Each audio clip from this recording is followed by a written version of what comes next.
Hey guys, welcome to Gretchen's Bakery. Today I'm going to show you how to build a 3-tiered cake. You will see that I didn't get fancy with decorating this cake since my main goal here is simply to teach you how to properly build the cake. And from there, well, the possibilities are endless. So let's take a look at how to make sure you're building your cakes the right way for a sturdy foundation to hold up in almost any situation.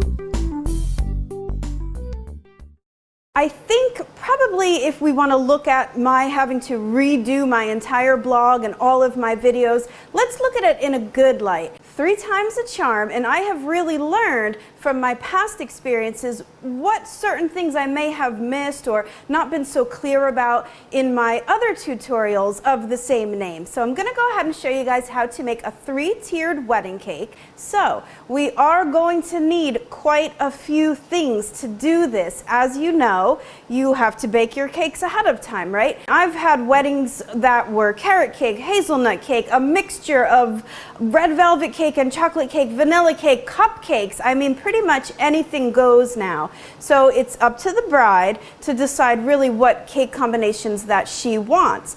I'm going to go ahead and mix it up today in that I'm going to do a mixture of vanilla cake for the bottom tier, a combination of chocolate and vanilla layers for the middle tier, and then all chocolate for the top tier.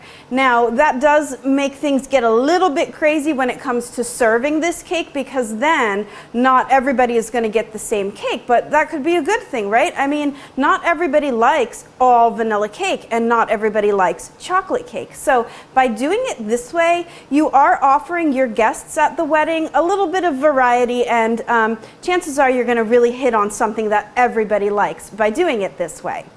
So I do have my Swiss vanilla buttercream, and this is 2 times the recipe. What I'm going to show you here is a 10-inch base, an 8-inch middle, and then a 6-inch top. 10, 8, 6. That's pretty much the most common and most standard size of a small 3-tiered wedding cake. Now this is probably going to serve about 55 to 65 people, and as you guys know, the cake slices for a wedding are way smaller than you'd serve for a birthday cake, so that's why you'll get that many slices out of a cake this size. Now the top tier is never counted in the amount of servings because that's like the anniversary tier that you send off with the bride and groom. They stick it in their freezer and take it out after a year, and that's what they'll go ahead and celebrate with. Now, when I used to own my bakery, I was never really that crazy about people eating a year-old cake. Now, I know it's tradition and it's a cute idea, but what I would do was offer them a gift certificate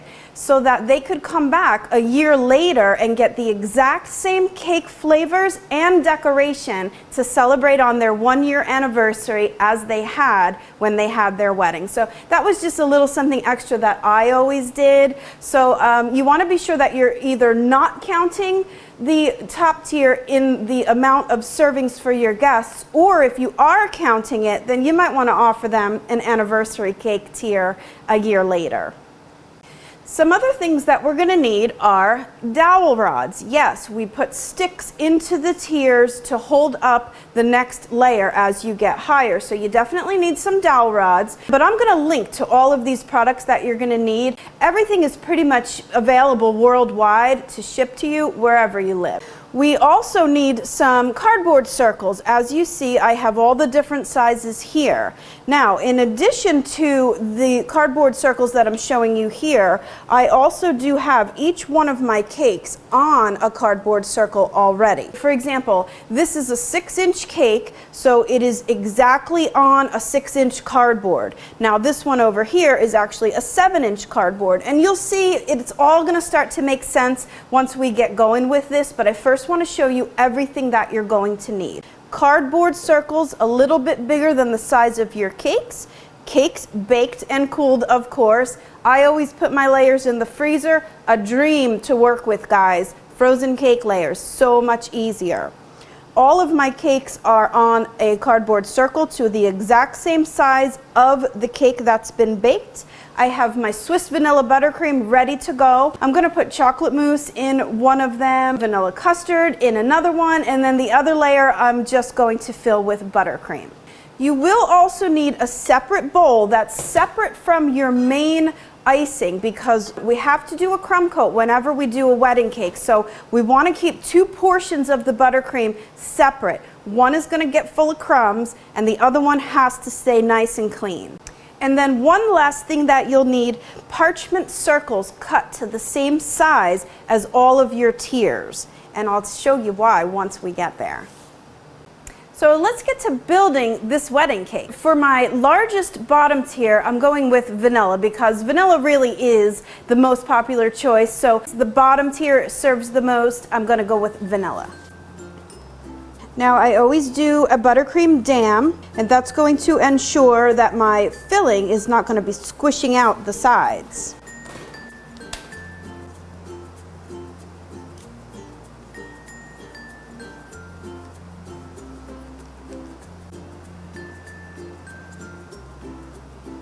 And typically I do 3-layer cakes for my weddings and pretty much all my cakes, but just for the purpose of this video, I'm gonna stick with 2 layers. But if you guys are doing 3 layers, you're just gonna go ahead and do that one more time.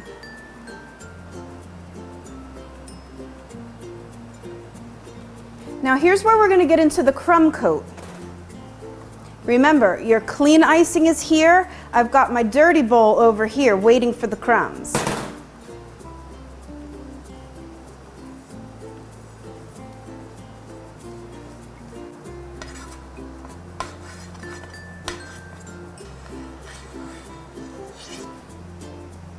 Now it's at this point that you want to make sure that your layers aren't lopsided, you don't have too much icing on this side and not enough over here. What you'll have to remember, pretty much with everything that we do in pastry and in life, I guess, is that what you start with is what you end with. So if you're crooked from the start, you're going to be crooked at the end.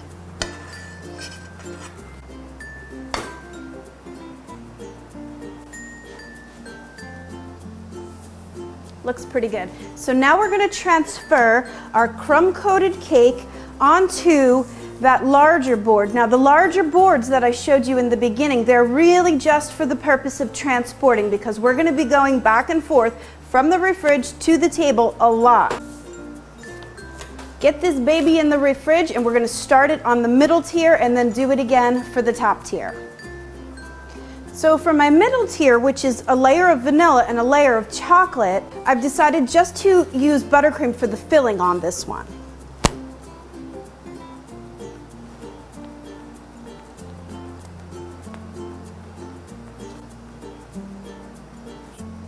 Crumb coat.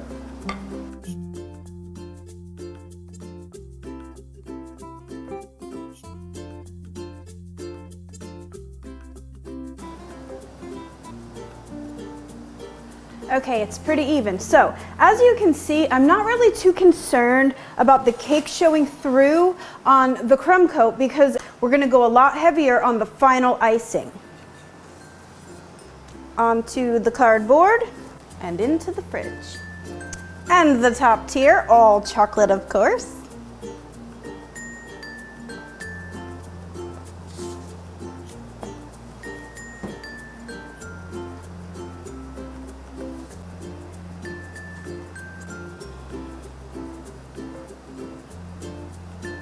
Now this one's starting to look a little bit slippery, as you can see, so I'm going to have to work fast and really gently to make sure that none of that filling starts squishing out.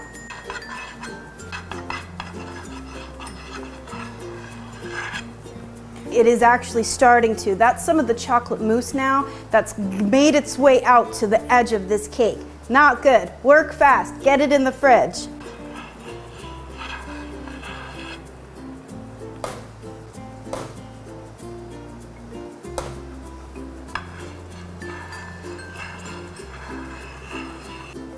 Now this has happened to me before. The filling is really starting to want to squish out. I'm going to get this right into the refrigerator, and chances are I'm going to have to do another crumb coat just to make sure that this doesn't creep out into my main icing when it's at the wedding. Okay, so now we're back to the big boy. Pretty much the amount of time that it took me to ice the middle tier and the top tier, this has been in the fridge for, about 10 minutes. It's not cold to the point that it's going to start sweating.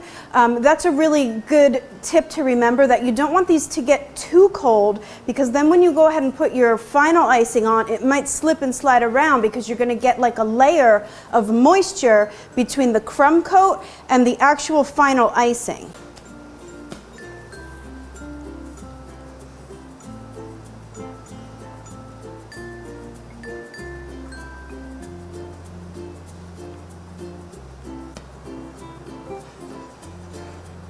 Now, to get smooth sides on my cakes, I do use a blowtorch. If you guys don't have a blowtorch, you could really get the same effect by dipping your spatula into a bucket of hot water. Basically, it's the heat of your spatula that's going to cause your sides to get really smooth. But I use a blowtorch just to avoid the water.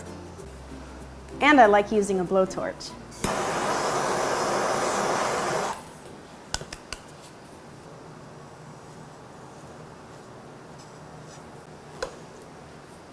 Silky smooth sides in one stroke. Really a handy tip. Back to our transport board and back into the fridge.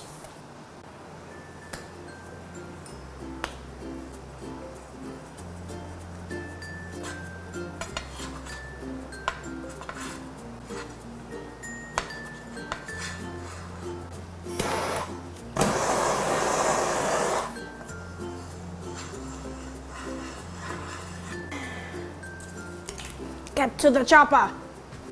So here's my top tier that was not behaving. I think I'm going to do another crumb coat.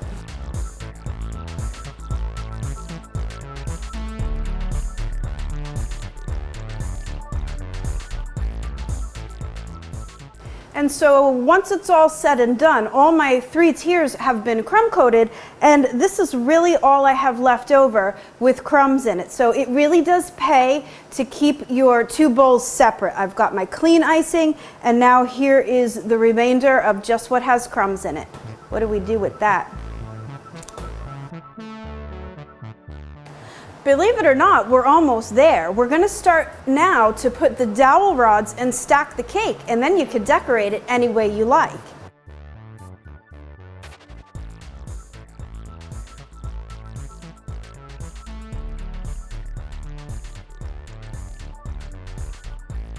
As you can see, I have now transferred my bottom tier to the serving platter that it's going to stay on now. So be sure before you do that, your actual serving platter is going to fit in your fridge.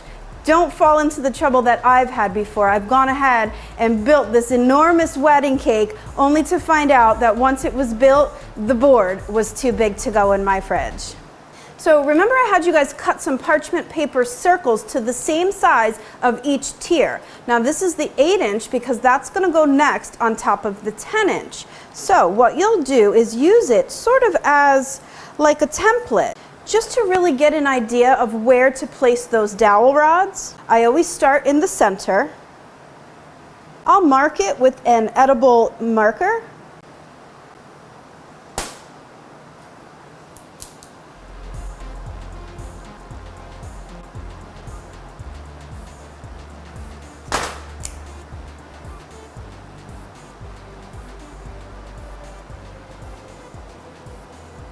Now, people have said to me before, well, you're going to serve people sticks in your cake?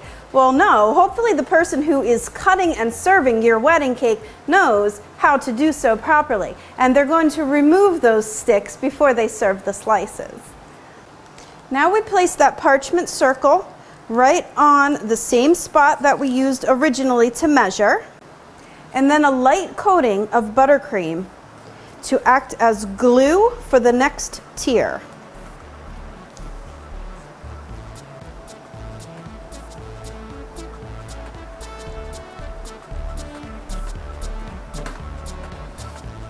Now, sometimes if I didn't quite place it perfectly, because you really do just have one chance, sometimes I might find that I'm just a hair to the left or to the right, so I'll take a paring knife, and that's the other good thing about having your cakes on a cardboard circle, is that you can jab your paring knife into the corrugated portion of that cardboard, and you can sort of move it into place.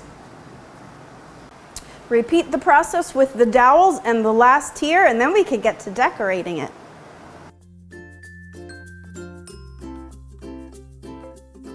Now don't forget the parchment. This is an important part because basically if we're going to just go ahead and stack another tier on top of this one without like a shield in between, when the servers bring this into the kitchen to cut it and they remove one tier off of the other, chances are it's going to take all of that buttercream with it. So we'll put sort of like a buffer in between the tiers.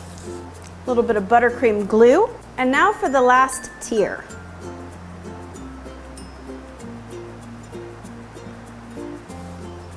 And that's how you stack a wedding cake. So now we're going to be decorating the cake, and I'm going to do it very simply because I have big plans for this cake. You're going to have to follow me through to the next video for a beach wedding. So I'm just going to really get it started just to sort of cover up these spaces in between the tiers. You're going to always want to put a border to make sure that you really do seal the deal here. And you guys can really feel free to decorate a wedding cake however you like. I mean, I have done so many tons of different styles in my career, from Swiss dot to basket weave to corneli lace pattern to, I mean, you name it, guys. There are so many beautiful wedding cake designs out there. So this is basically how to build and stack a wedding cake, and then the decorating is up to you.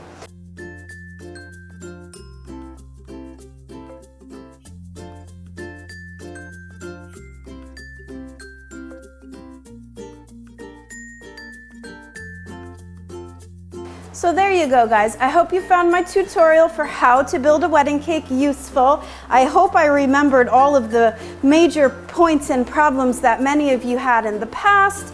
And as always, get to GretchensBakery.com for the best recipes, and be sure to follow me through to the next video where I go ahead and turn this wedding cake into a beach wedding.